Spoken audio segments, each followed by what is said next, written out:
प्रधानमंत्री नरेंद्र मोदी 2019 में यहां पर लगाया गया था ध्यान।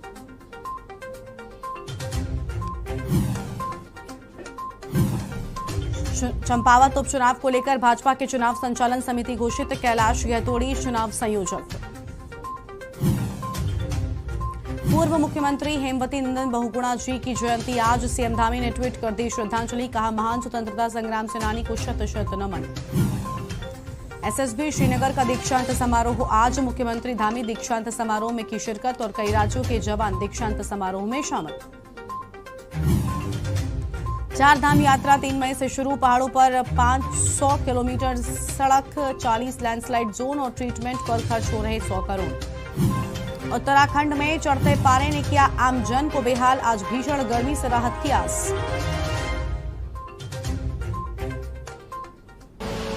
आप देख रहे हैं के न्यूज, खबरों का सारथी। नमस्कार, मैं हूं गरिमा वाजपेयी और आप देख रहे हैं के न्यूज इंडिया। बड़ी खबर से बुलेटिन की शुरुआत करते हैं, जहां देहरादून नगर निगम बोर्ड बैठक, 4 महीने के बाद हुई नगर निगम की बैठक और निगम बोर्ड बैठक में हंगामा। भाजपा पार्षदों और कांग्रेस पार्षदों ने तीखी बहस और डालनवाला से पार्षद मीना बिष्ट के बयान पर जमकर हंगामा हुआ है। मीना बिष्ट ने किया बैठक से वॉकआउट और शहीद के नाम पर कांग्रेस पार्षद की टिप्पणी से हंगामा बढ़ गया है। मेयर सुनील उनियाल गामा की अध्यक्षता में बैठक और 100 पार्षदों के 17 प्रस्तावों पर बैठक में चर्चा। देहरादून नगर निगम बोर्ड बैठक, 4 माह बाद हुई नगर निगम की बैठक। निगम बोर्ड बैठक में हंगामे की बात सामने आई है।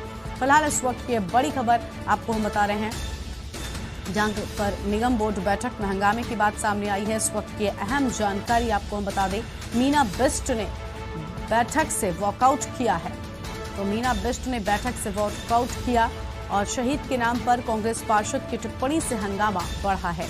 तो शहीद के नाम पर कांग्रेस पार्षद की टिप्पणी से बढ़ा हंगामा। मेयर सुनील उनियाल गामा की अध्यक्षता में बैठक की बात सामने आई है।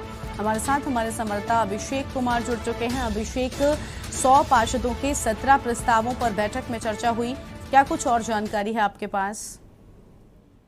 गरिमा, देखिए, मैं आपको बता दूं कि आज जो है पूरे 4 महीने बाद निगम बोर्ड की जो है बैठक वो चल रही है। मेयर जो है उनकी अध्यक्षता में ये बैठक चल रही है।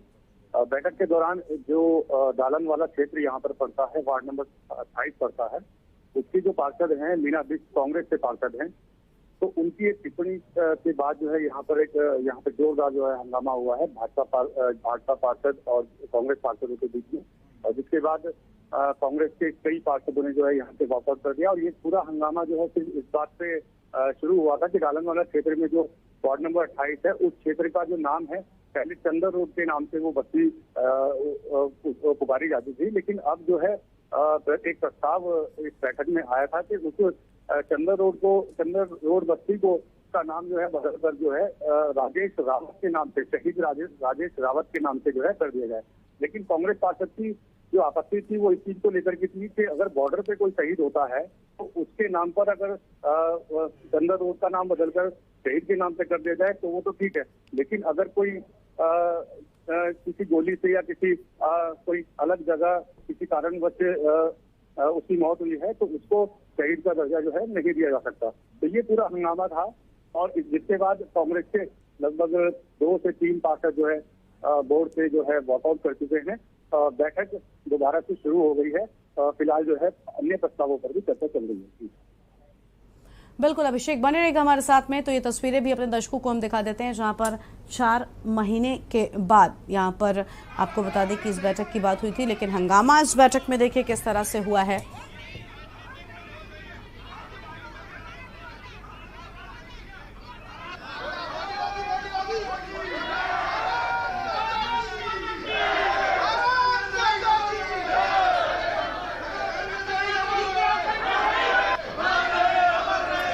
तो ये तस्वीरें आप देख पा रहे हैं कि किस तरह से यहाँ पर जमकर हंगामा देखने को मिला है। और अभिषेक, हमारे संवाददाता लगातार बने। अभिषेक, अगर इस तरह से यहाँ पर हंगामा होगा तो जनता के मुद्दों की बात आखिर कैसे उठाई जाएगी? बिल्कुल गरिमा, देखिए, आज जो है जो बैठक है उसमें 17 प्रस्ताव ऐसे हैं जो जनता से जुड़े हुए सभी प्रस्ताव हैं, लेकिन उन प्रस्तावों में जैसे ही प्रस्ताव का 10वां नंबर आया, 10वें नंबर के बाद ये जो है हंगामा शुरू हो गया, जिसके कारण लगभग आधे घंटे तक ये हंगामा चलता रहा। उस पर ना ही कोई पार्षद बैठने को तैयार था, ना भाजपा से ना कांग्रेस से। और इन सबके बीच जो है जनता के जो मुद्दे हैं, जो जनता के लाइट से बिजली पानी ये सब मुद्दे हैं, उनके जितने भी प्रस्ताव थे आगे जो आने वाले थे उन पर चर्चा आधे घंटे बाद अब शुरू हो पाई है। 5 मिनट पहले दोबारा की चर्चा शुरू हुई है। तो इस हंगामे के बीच अगर बैठक में तो उसका खामियाजा सीधा सीधा जनता को भुगतना पड़ता है। ना ही कोई चर्चा होगी और ना ही उन प्रस्तावों पर कभी मोहर लग पाएगी। जी गरिमा। बिल्कुल, शुक्रिया अभिषेक आपका हमारे साथ जुड़ने के लिए और अधिक अपडेट हमारे दर्शकों तक पहुंचाने के लिए। तो भाजपा पार्षदों और कांग्रेस पार्षदों में तीखी बहस, ये तस्वीरें आप देख पा रहे हैं, यहाँ पर जमकर हंगामा होता हुआ नजर आया है।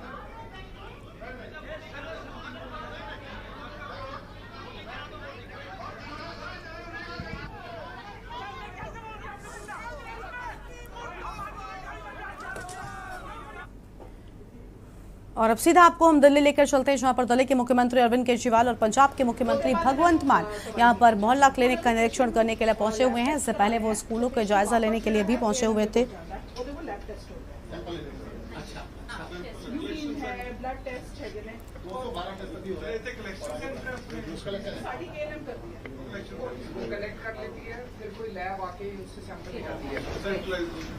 दिल्ली के सीएम अरविंद केजरीवाल की सीधी तस्वीरें आपको हम दिखा रहे हैं। पंजाब के मुख्यमंत्री भगवंत मान की ये तस्वीरें।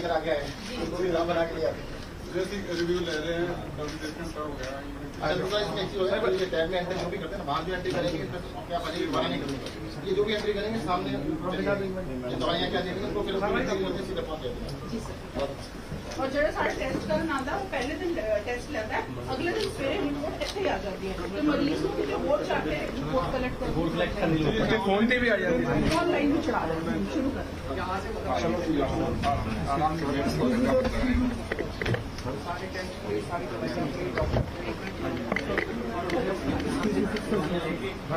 तो दिल्ली से ये तस्वीरें आपको हम दिखा रहे हैं, जहां पर दिल्ली के मुख्यमंत्री अरविंद केजरीवाल और साथ में पंजाब के मुख्यमंत्री यहां पर पहुंचे हुए हैं। इसके लिए कोई मतलब ये तो नहीं कि इस एरिया का ही आएगा, पूरे भारत का कहीं पूरे आदमी आ सकता है। केवल बाहर के भी कोई ये नहीं पूछा जाता अमीर है गरीब है, उससे ये नहीं पूछा जाता दिल्ली का है पंजाब का है, जो भी आगे कोई भी इलाज करा ले। मेडिसिन नहीं सर, प्रोक्योरमेंट मेडिसिन की सेंट्रलाइज होती है या सेंट्रलाइज है? सेंट्रलाइज डिस्ट्रीब्यूशन सिस्टम अलग से किया हुआ है, ठीक है। सेंट्रलाइज प्रोक्योरमेंट सेंट्रलाइज नहीं करेंगे बहुत महंगी पड़ती है।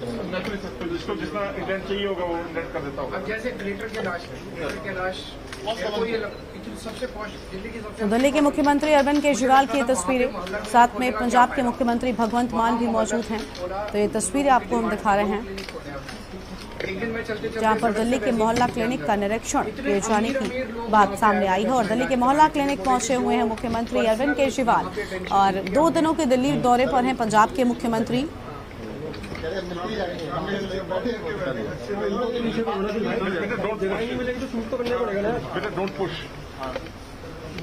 बात करना के लोग बैठे उनसे बात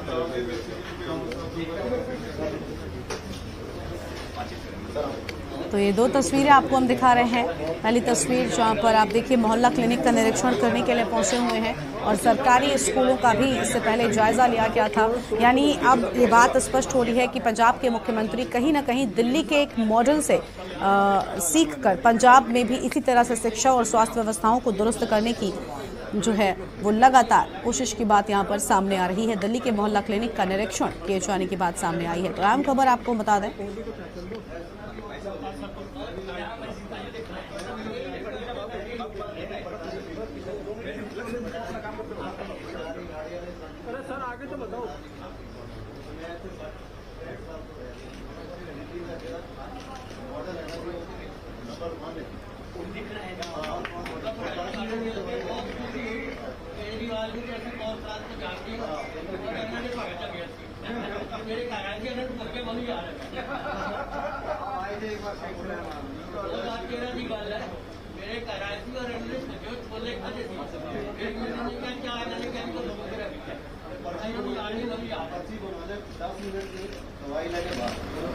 अभी क्या बीमारी है आपको?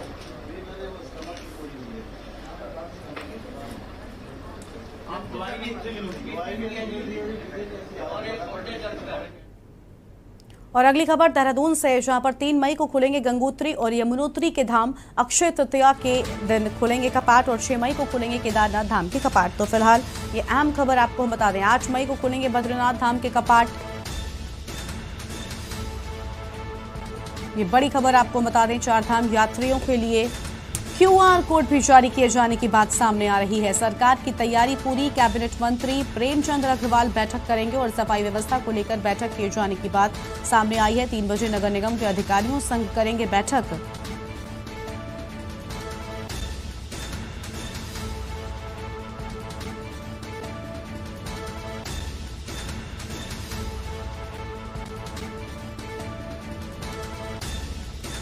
की बैठक में नगर पालिकाओं के अधिकारी भी मौजूद रहेंगे और यातायात संबंधित परेशानियों पर बैठक में चर्चा होगी। और 3 मई को खुलेंगे गंगोत्री और यमुनोत्री के धाम। फिलहाल ये बड़ी खबर आपको हम बता रहे हैं, सफाई व्यवस्था को लेकर बैठक किए जाने की बात सामने आ रही है। इस वक्त की ये बड़ी खबर आपको बता दें, जहां पर सफाई व्यवस्था को लेकर बैठक किए जाने के बाद 3 बजे नगर निगम के अधिकारियों के साथ बैठक करेंगे और बैठक में नगर पालिकाओं के अधिकारी भी मौजूद रहेंगे। तो ये अहम जानकारी आपको हम बता रहे हैं। तो फिलहाल ये बड़ी खबर, जहां पर यातायात संबंधित परेशानियों पर बैठक में चर्चा होगी। और इसी खबर पर अधिक अपडेट के लिए हमारे साथ में राजेश शर्मा जी हमारे साथ में हैं। माफ कीजिएगा, राजेश वर्मा जी हैं, ब्यूरो चीफ हैं। राजेश जी, अक्षय तृतीया के पावन मौके से ही शुरुआत हो जाएगी 4 धाम यात्रा की। फिलहाल क्या कुछ तैयारियां हैं, क्योंकि गंगोत्री और यमुनोत्री धाम खुल जाएंगे? बिल्कुल गरिमा, क्योंकि इस बार जो यात्रा है वो बेहद अद्भुत और एक कहा जा सकता है कि बिल्कुल हाईटेक जो यात्रा है वो इस बार कराने का प्रयास जो है वो सरकार कर रही है। और एक बार दर्शकों को दोबारा बता दें कि 3 मई से जो है माफ कीजिए गंगोत्री और यमुनोत्री के कपाट खुल रहे हैं। तो उसके साथ साथ 6 मई को जो है बाबा केदार के कपाट भी जो है वो खुलने जा रहे हैं और साथ ही 8 मई को जो है बद्रीनाथ के कपाट खुलने जा रहे हैं। तो ये कपाटों की तिथि है और इसके साथ जो है व्यवस्था जो है वो दुरुस्त जो है प्रशासन ने कर ली है। तमाम तैयारियां जो है 4 धाम यात्रा को लेकर के खास तौर से वो जो है वो पूर्ण हो चुकी है। सॉरी। तो पूरा कुल मिलाकर के कहा जाए तो पूरा इस बार जो है यात्रा बिल्कुल हाईटेक करने के प्रयास जो है वो सरकार द्वारा किया जा रहा है। क्योंकि अगर साथ साथ ये भी बता दें कि जो भी पर्यटक उत्तराखंड आ रहे हैं, यात्री जो 4 धाम दर्शन के लिए आएंगे, तो उनको खास तौर से जो पर्यटन की वेबसाइट है, टूरिज्म की जो साइट्स है, उस पर अपना रजिस्ट्रेशन कराना अनिवार्य होगा। चाहे वो कोई भी VIP हो या सामान्य तौर पर जो यात्री है, अगर उसको 4 धाम यात्रा पे आना है तो पर्यटन विभाग की जो साइट है टूरिज्म की, उस पर जो है अपना पंजीकरण और साथ में कितने मेंबर्स आ रहे हैं उनको भी पंजीकृत करना जो है वो अनिवार्य होगा। तभी आप जो है मुख्य द्वार से, यानी कि हरिद्वार और ऋषिकेश से जो है यात्रा जो प्रारंभ होती है वहां से तभी यात्रा जो है प्रारंभ कर पाएंगे। तो पहली बात तो ये है। और दूसरी बात ये भी है गरिमा, क्योंकि इस बार जो अनुमान लगाया गया है सरकार की तरफ से कि बड़ी संख्या में जो है इस बार यात्रा जो रुकी हुई थी, लगभग 2 सालों से जो यात्रा बंद थी, इस बार जो है यात्री काफी बड़ी संख्या में जो है उत्तराखंड में आ सकते हैं। और इसके साथ साथ क्योंकि जिम्मेदारी सरकार की है, क्योंकि रहने की व्यवस्था, खाने की व्यवस्था और रोड मैप को लेकर के खास तौर से बात करें तो उसकी व्यवस्था जो है दुरुस्त करने का प्रयास जो है सरकार वो लगातार कर रही है। खुद स्वयं मुख्यमंत्री जो है पुष्कर सिंह धामी लगातार समीक्षाएं, बैठकों का दौर जो है वो सचिवालय से लेकर विधानसभा में लगातार जारी है। और इसी को लेकर के आज भी जो है कैबिनेट मंत्री जो है, तमाम जो नगर निगम अध्यक्ष हैं, नगर निगम के अधिकारी हैं, नगर पंचायत से जुड़े लोग हैं, उन लोगों से आज समीक्षा बैठक जो है लगभग 3 बजे के करीब करेंगे। क्योंकि सफाई व्यवस्थाओं के साथ साथ और साथ साथ जो पार्किंग व्यवस्था है, क्योंकि अमूमन देखा गया है कि जो पार्किंग की व्यवस्था है उसको लेकर के कहीं ना कहीं असुविधा जो है बाहर के पर्यटकों को खास तौर से होती है। और इस बार जिस तरीके से हमने अभी तक देखा कि ये लगा लीजिए गरिमा की अगले 31 मई तक जो है यात्रा का जो रजिस्ट्रेशन है वो लगभग 1 लाख से ऊपर पहुंच चुका है। और यात्री जो है वो लगभग कहा जाए कि चारों धाम जो है इस बार यात्रा में खचाखच 31 मई तक जो है वो भर चुके हैं। और इसको लेकर के लगातार जो है प्रयास किया जा रहा है, क्योंकि पार्किंग, जैसे मैंने आपको सुविधा पार्किंग की समस्या जैसे बताई, तो उसके लिए भी एक निवारण जो है वो पार्किंग स्थलों पर जो है वो करने का प्रयास जो है वो किया जा रहा है। QR कोड दिया जाएगा जिसकी वजह से, जिसको वहां पर स्कैन करके वो यात्री जो है अपनी गाड़ी जो है वो वहां पर पार्क कर सकता है और आराम से जो है वो वहां से सुविधा अनुसार निकाल सकता है। और इसके साथ साथ एक हैंड बैंड जो है वो ड्राइवर को दिया जाएगा, ताकि कोई गाड़ी अगर यात्रा रूट पे जाती है, अगर वो रास्ता भटकती है या कोई भी हादसा उस गाड़ी के साथ हो जाता है, तो उसकी ट्रेसिंग जो है वो विभाग कर सके, ताकि जो अमूमन एक्सीडेंट्स जो पहाड़ी इलाकों में देखने को मिलते हैं, क्योंकि कई ऐसे ड्राइवर्स आ जाते हैं कि शायद उनको पहाड़ का ड्राइविंग का जो है कहीं ना कहीं अंदाजा जो है वो परफेक्ट नहीं होते, और इसका खामियाजा जो है वो आम यात्री को जो है वो उठाना पड़ता है। तो खासतौर से ट्रेसिंग के लिए एक बड़ा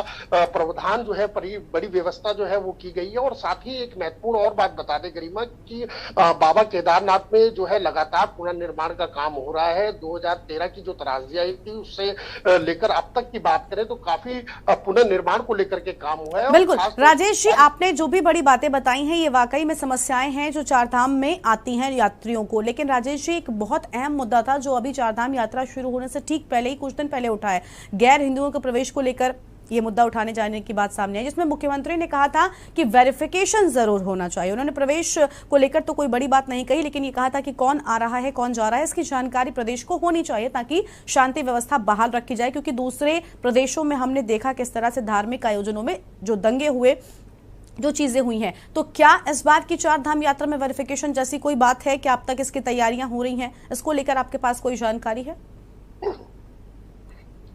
बिल्कुल, देखिए महत्वपूर्ण सवाल है। और दूसरी बात ये भी है गरिमा, कुछ लोगों ने, साधु संतों ने इसका विरोध किया था कि जो गैर हिंदू हैं वो यात्रा में प्रवेश ना करें, लेकिन पुष्कर सिंह धामी ने इस बात को जो है एक तरीके से कहा जाए तो डिनाई जो है वो किया है। हाँ, उन्होंने एक बात महत्वपूर्ण जरूर कही है। उन्होंने ये साथ साथ ये भी कहा है कि जो भी बाहरी व्यक्ति आएगा, चाहे वो कोई गैर हिंदू हो या कोई भी हो, तो उसका जो है रजिस्ट्रेशन और एक वेरिफिकेशन जो है वो कराना जो है अनिवार्य होगा। और कहीं पे भी लगता है कि शायद ये उत्पाती है या कुछ इस तरह का संदिग्ध पाया जाता है, तो उसका रजिस्ट्रेशन जो है वो कैंसिल भी होगा। और स्वाभाविक सी बात है कि, और यही कारण है, चाहे वो आम नागरिक भी होगा या कोई भी बाहर से प्रवेश जो है उत्तराखंड की सीमा में करेगा, तो उसका जो है ना पूरा वेरिफिकेशन जो है वो किया जाएगा। और साथ साथ देखिए, अभी तक अगर हमने देखा है तो पुलिस लगातार जब भी चारधाम यात्रा शुरू होती है तो जगह जगह पर जो यात्री है उनसे जो है पूछताछ करती है। लेकिन इस बार जो है कहीं बड़ी समस्या जो है इस बार ही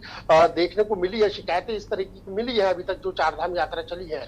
तो इस बार जो है पुलिस ने एक नया सिस्टम लागू किया है, जिसमें जब भी कोई बाहर से प्रवेश करेगा, यानी कि दो अन्य राज्य से उत्तराखंड की सीमा में चारधाम के लिए प्रवेश करेगा, चाहे वो हरिद्वार से रूट से आए या फिर ऋषिकेश या देहरादून बाय होता हुआ जाए, तो उसको जो है पहले ही उसका वेरिफिकेशन जो है बॉर्डर सीमा पे कर लिया जाएगा, ताकि जो है चाहे वो ड्राइवर हो, क्योंकि उसका भी महत्वपूर्ण एक इस समय भूमिका रहती है। क्योंकि जैसे मैंने आपको बताया कि खासतौर से जो कई ऐसे ड्राइवर्स हैं जिनकी वजह से जो है पहाड़ी इलाकों में जो है खासतौर से ट्रेवल करने में दिक्कत होती है और नौसिखिया होते हैं और कहीं ना कहीं एक बड़ा हादसा जो है वो हो जाता है। तो इसीलिए पहले ही सारी चीजों को वेरीफाई किया जाएगा, तभी यहाँ से जो भी उनका वाहन होगा उसको आगे जाने की अनुमति दी जाएगी। और साथ साथ जिस तरीके से जो हमने आप चर्चा कर रहे हैं गैर हिंदुओं वाली बात पे कर रहे हैं, तो इस पे भी खासतौर से जो है अपनी मॉनिटरिंग जो है वो सभी बॉर्डर सीमा पर बनाई हुई है। अगर कुछ भी इस तरीके की गतिविधियां दिखती है या कोई भी संदिग्ध इस तरीके का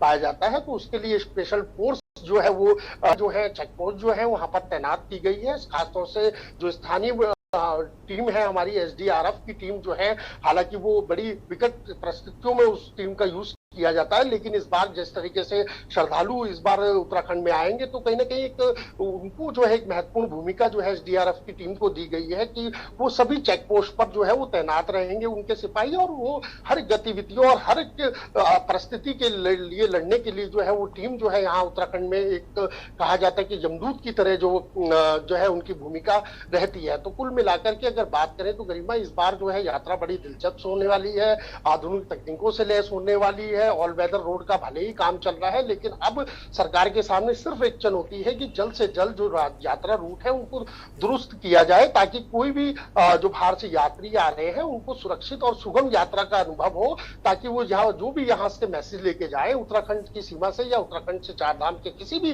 कोने से अगर वो मैसेज लेके जाए तो वो मैसेज इतना दूर तक जाए कि इस बार जो यात्रा हुई है पुष्कर धामी के नेतृत्व में जो यात्रा होने जा रही है वो बेहद सुखद और सुरक्षित यात्रा जो है अनुभव अनुभव उसको होना बिल्कुल, चाहिए। यानी यात्रियों की सुगमता के लिए तैयारियां जो हैं वो सरकार की ओर से पूरी कर ली गई हैं ताकि चारधाम में जो भी यात्री पहुंच रहे हैं वो एक अच्छा अनुभव अपने साथ में लेकर जाएं। बहुत शुक्रिया आपका राजेश जी हमारे साथ में जुड़ने के लिए और के न्यूज के हमारे दर्शकों तक अधिक अपडेट पहुंचाने के लिए। तो फिलहाल ये बड़ी जानकारी आपको हम बता रहे हैं, इस वक्त की बड़ी खबर सामने आ रही है जहां पर यातायात संबंधित परेशानियों पर बैठक में चर्चा किए जाने की बात।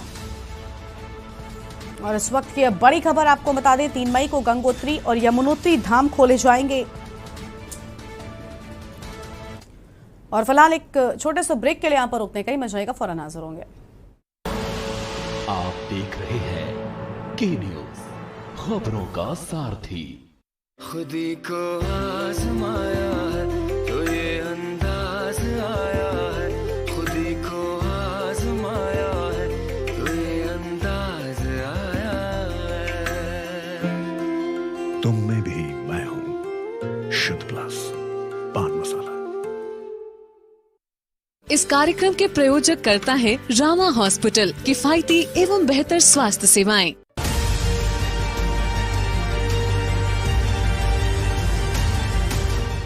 करें अपने जीवन को कृतार्थ, सुने श्रीमद् भागवत कथा रोज प्रातः 6 बजे मेरे साथ सिर्फ के न्यूज इंडिया।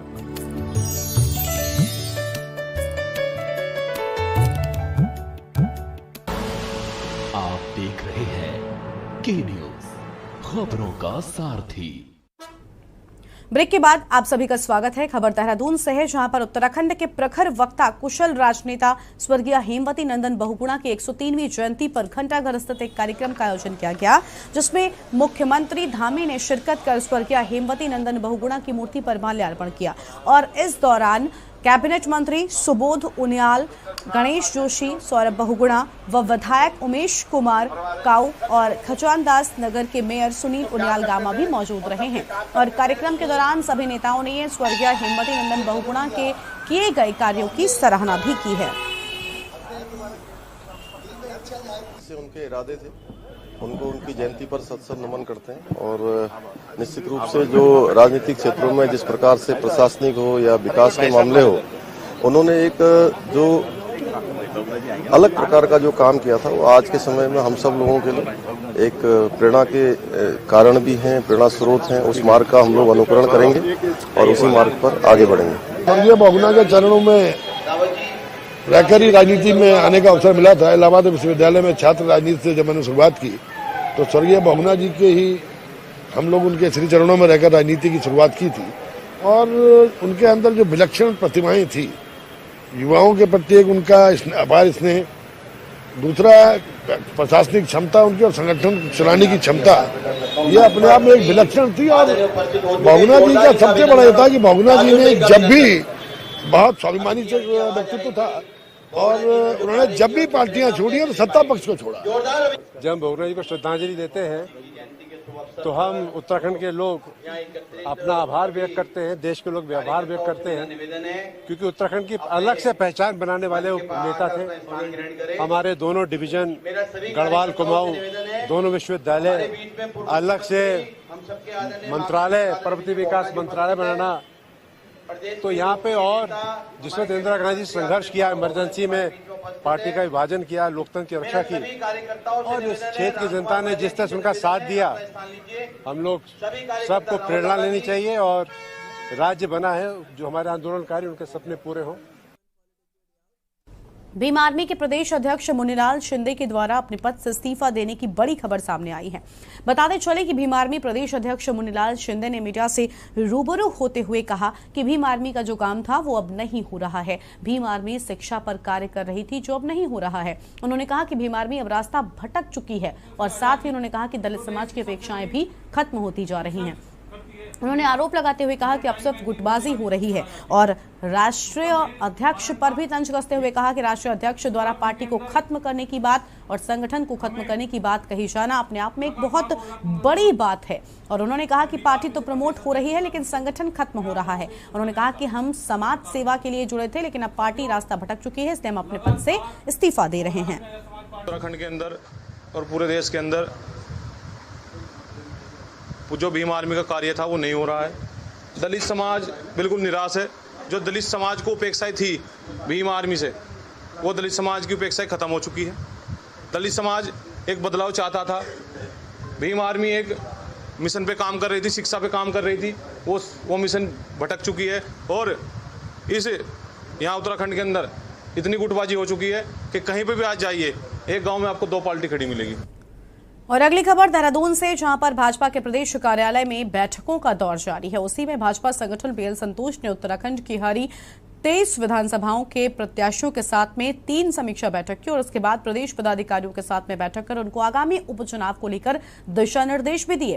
बैठक में मुख्यमंत्री पुष्कर सिंह धामी, प्रदेश प्रभारी दुष्यंत कुमार गौतम, प्रदेश अध्यक्ष मदन कौशिक और प्रदेश संगठन महामंत्री अजय कुमार भी मौजूद रहे। और बैठक के बाद भाजपा के प्रदेश अध्यक्ष मदन कौशिक ने कहा कि सभी पदाधिकारियों को और हारे हुए प्रत्याशियों को राष्ट्रीय संगठन महामंत्री के द्वारा दिशा निर्देश दे दिए गए हैं। इस प्रकार से अभी प्रदेश के जितने हमारे पदाधिकारी है, जिलाध्यक्ष है, उन सब के साथ बैठे थे। 23 विधानसभाओं की अलग से समीक्षा की थी, वो भी कई घंटे चली। आज इनके साथ भी बैठे जो हमारे प्रदेश पदाधिकारी थे। आने वाले समय में और क्या क्या प्रभावी ढंग से काम कर सकते हैं, इस प्रकार का सब लोगों को एक दिशा और प्रेरणा हमें मिली है। अभी चुनाव प्रबंधन के माध्यम से हम लोग बैठेंगे और इस प्रकार से 2 दिवसीय पूरा कार्यक्रम हमारा चलेगा। और अगली खबर काशीपुर से, जहां पर एसी गुड़िया institute of management and law college के संस्थान के संस्थापक व पूर्व सांसद स्वर्गीय सत्येंद्र चंद्र गुड़िया की 12वीं पुण्यतिथि के अवसर पर सर्वप्रथम उनकी पत्नी विमला गुड़िया, पुत्री डॉक्टर दीपिका गुड़िया आत्रेय एवं डॉक्टर नीरज आत्रेय तथा समस्त परिवार द्वारा पूरे विधि विधान से पूजा अर्चना की गई है। और उसके बाद में लोक निर्माण विभाग एवं पर्यटन व पंचायती राज मंत्री सतपाल महाराज, काशीपुर विधायक त्रिलोक सिंह चीमा व पूर्व सांसद केसी सिंह बाबा, हल्द्वानी विधायक सुमित हृदय, पूर्व विधायक हरभजन सिंह चीमा द्वारा स्वर्गीय सत्येंद्र सिंह गुड़िया की मूर्ति पर माल्यार्पण कर उन्हें श्रद्धा सुमन अर्पित किए गए हैं। इस दौरान कैबिनेट मंत्री सतपाल महाराज ने संस्थान के विधि परिसर में आभासी न्यायालय का फीता काटकर शुभारंभ किया है।